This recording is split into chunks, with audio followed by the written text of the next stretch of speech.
guys! Welcome back to my YouTube channel! It's been a month na rin pala yung huling post ko dito sa YouTube channel ko. Kaya naman, na-miss ko kayo guys. Kaya naman, for today's video, magpa-vlog tayo.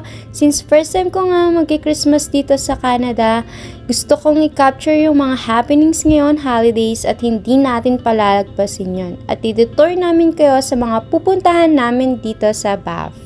Actually guys, kagabi pa kami andito sa Banff. Dito na rin kami nag-sleepover kasi medyo malayo rin ang biyahe pag nag-uwian pa kami. We also expected na may mga pa-events here sa Banff pag Christmas. Pero sad to say, wala kaming naabutan.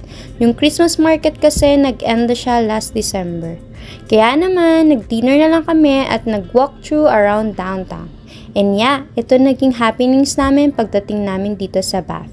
Nag-check-in muna kami sa hotel na pag-i-stayhan namin at ito yung pinakamurang nakuha naming hotel. All goods naman siya, malaki yung rooms, worth it naman sa price for one night stay. Wala nga lang toothbrush. Yun, fault na namin yun kasi hindi nga kami nagdala. And napaka-convenient kasi malapit yung hotel namin sa mga convenience store at liquor store. Dito nga pala sa Canada guys, magkahiwalay ang convenience store at liquor store. Kaya napabili na rin kami ng beer pampatulog. Dito nga pala kami kumain sa Earls kasi doon sa una namin pinuntahan sa were not able to accommodate us kasi priority nila yung may reservation. Kaya dito na lang kami sa Earls kumain. Wala pang tao. And late night na rin kasi kaya hindi na masyadong matao. The food was also great.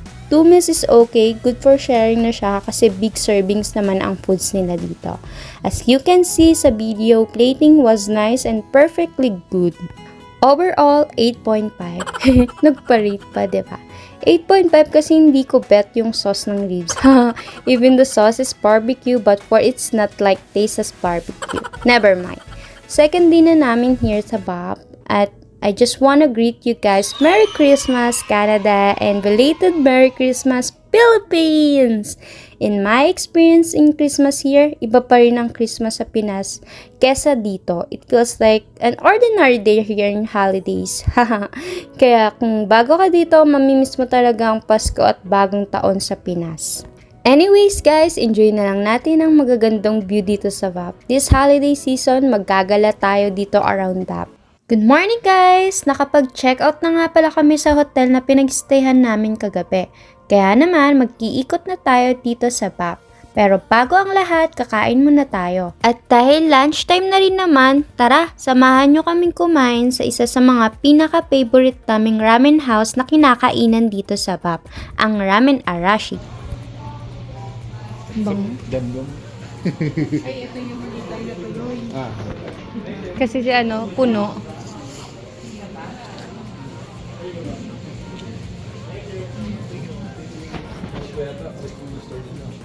Arashi. 11:30. Huh? Guys.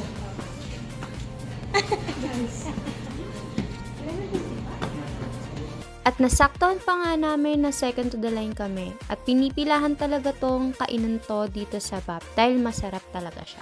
Kaya naman guys, pagtapos namin kumain, naglakad-lakad na kami at nag-ikot-ikot na kami around dito sa Banff.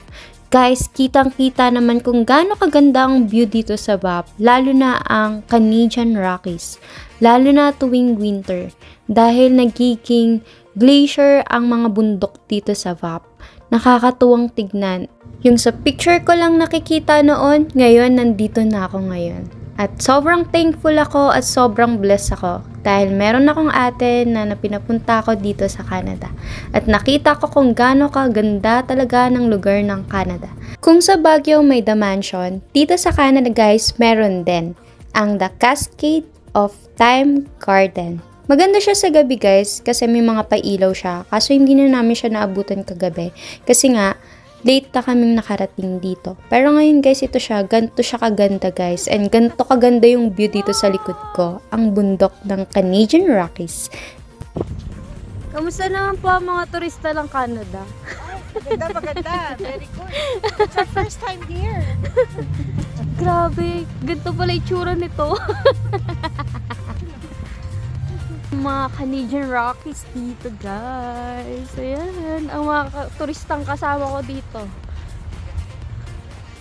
Taray! Nakapunta na sa ano, sa pinapangarap na lugar ni ate. Hindi pa ba kayo nakapunta? Bago ka ba dito? Hindi, ano lang to, parang alam mo yung The Mansion sa Baguio? May mga bundok ka lang. Look, sobrang ganda ng The Mansion dito sa Baguio. Di ba ganito yung itsura yung sa The Mansion niya? Yeah. Ganyan. May gate din. Mangin. Turista kami dito. Alam mo talaga eh. Ayun yung kabilang. Sa kaliwa o doon? Yun lang. Dun. Ayan, pupunta daw kami ngayon sa bridge. Ayan. Tatawid tayo. Ayan, ganda dito guys. Yung bundok po.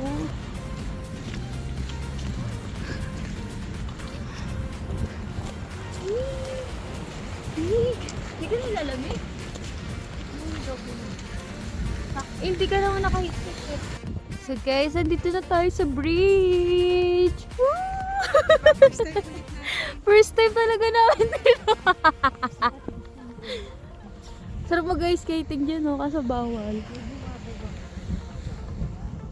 Ayun na yung bridge, guys. So, nakikita yung mga bundok dyan.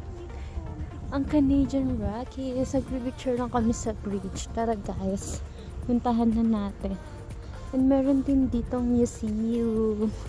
Ang dami mong mapupuntahan talaga dito sa Banff, guys. Kasi tourist attraction talaga siya. Tara, let's go.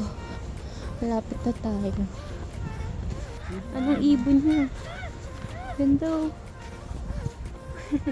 Kaya naman guys, sa mga gustong bumisita dito sa Canada, huwag niyong iwawala sa bucket list yung puntahan si Banff kasi napakagandang lugar niya at marami kayong makikita. Dito niyo makikita yung mga Canadian Rockies na nakikita ko ngayon.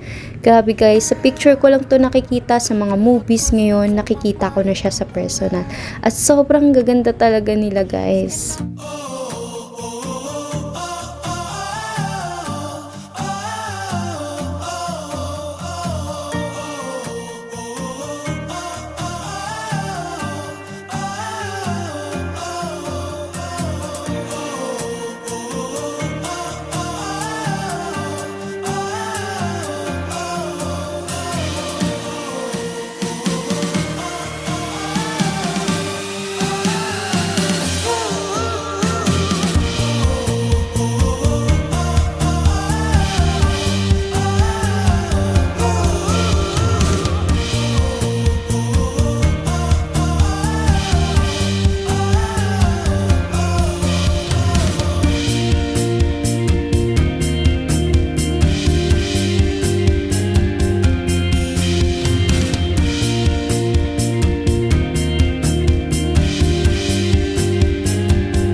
Merry Christmas guys! At dito ko na nga tinatapos ang aking vlog for today's video. Thank you for watching guys! See you in my next vlog! Bye!